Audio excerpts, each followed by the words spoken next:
సింగిల్స్కి ఇచ్చే మెసేజ్ కానీ లవర్స్కి ఇచ్చే మెసేజ్ కానీ ఏమన్నా మాతో షేర్ చేసుకోగలరా? కంపల్సరీ. ఇప్పుడు లవ్ ఎట్లా ఉందంటే అప్పటికి ఇప్పటికి తేడా ఏంటంటే 5% ఉంది 100లో. ఎట్లా అంటే ఇటు చూస్తే అమ్మాయిలకు ఒక 5 మెంబర్స్ లవర్స్, ఇటు చూస్తే అబ్బాయిలకు ఒక 5 మెంబర్స్ లవర్స్ ఉంటున్నారు. ఉండడానికి కారణం కూడా అంతా డబ్బే. ఎక్కడ పోయినా డబ్బే. ఇప్పుడు డబ్బు తప్ప లవ్ లేదు. ఆ డబ్బుకి లవ్ అనే పేరు అండ్ February 14 అనే పేరు పెట్టుకొని చాలా ఘోరమైన అంటే సిచ్యువేషన్స్ ఉన్నాయన్నమాట. ఇదివరకు లవ్లో ఎట్లుండేదంటే అంటే మా డాడీ వాళ్ళ సిచ్యువేషన్లో మాకు చెప్పిన సిచ్యువేషన్ ఒక అమ్మాయిని చూడాలంటే కూడా చాలా దూరం కిలోమీటర్లు నడిచి లేకపోతే ఎక్కడో ఒక ఫంక్షన్లో కలిస్తే తప్ప లవ్. ఇప్పుడు ఏముంది, ఎవరికున్నా ఫస్ట్ వాళ్ళిద్దరు రొమాన్స్ అనేది ఒక ఫోన్లోనే జరుగుతుంది. ఫోన్లో జరిగిన తర్వాత సెకండ్ వర్షన్ వచ్చి వాళ్ళ ఇష్టం. అంత ఓయోలకే ఎక్కువ పరిమితం లవ్ అయిపోయింది. కానీ ఒకటే సిచ్యువేషన్ ఏంటంటే ఓన్లీ ఒక 5% ఉన్నారు మంచి లవర్స్. వాళ్ళు కూడా ఎలా అంటే కొంతమంది ఇంట్లో చెప్పి తట్టుకోలేక సూసైడ్ చేసుకోవటం కానీ, లేకపోతే వేరే వాళ్ళని పెళ్లి చేసుకొని బాధపడుతూ జీవితం కట్టించడం కానీ, అట్లాంటి వాళ్ళకి నా హ్యాట్స్ ఆఫ్. ఇప్పుడున్న 90% ఏంటంటే పెళ్ళి ఒకరితోటి పిల్లగాళ్ళొకతోటి అట్లా అయిపోయింది. కానీ అది తప్పు.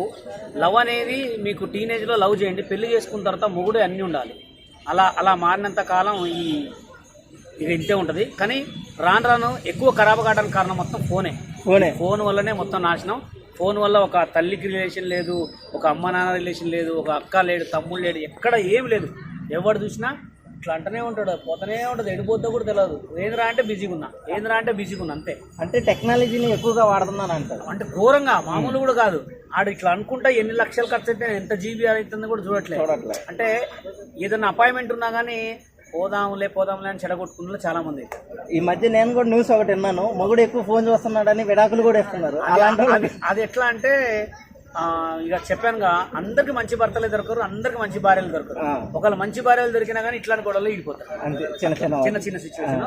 కానీ ఏది ఉన్నా కానీ ఒక్కసారి పెళ్లి చేసుకున్న తర్వాత అండర్స్టాండింగ్ లా. ఇంకా లవ్ మ్యారేజ్ చేసుకుంటే మాత్రం లవ్ అని తిరుగుతారు.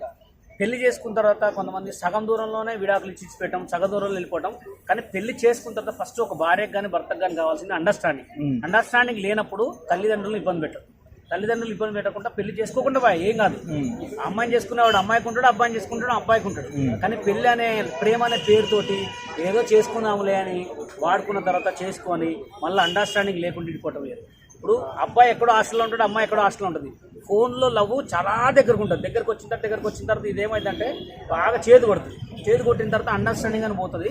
అప్పుడే సూసైడ్లు, లేకపోతే ఇడిచిపెట్టాలు, ఎదురు కట్నం ఇచ్చి మళ్ళీ ఇడిచిపెట్టాలు, మళ్ళీ ఇంకొకరిని పెళ్లి చేసుకోవడం, అవి చేయమాకండి. దానివల్ల తల్లిదండ్రులు చాలా బాధపడతారు. ప్లీజ్ దయచేసి ఉంటే లవ్ చేయండి, లేకపోతే మోసపోండి. కానీ ఆ మోసం అనే దాంట్లో పడి లవ్ చేసి మ్యారేజ్ చేసుకొని ఇడిచిపెట్టిపోతే మాత్రం చాలా తప్పది. ఇంకోటి కూడా ఏంటంటే కొంతమంది పెళ్లి చేసుకున్న తర్వాత పిల్లగాళ్ళని కానీ ఇడిపోతున్నారు. అది ఎవరికి పాపం తెలుసా? వాళ్ళకే పాపం. ఎందుకంటే ఇప్పుడు పిల్లగాడు స్కూల్కి పోతే మీ డాడీ ఎవర్రా అంటే ఏం చెప్తాడు? అదే మా అమ్మని ఇడిచిపెట్టి అని చెప్పలేడు. అది ఆ పిల్లగాడు ఎంత బాధపడతాడో వాళ్ళ తల్లికి తండ్రికి అంత పాపం తగ్గుతుంది.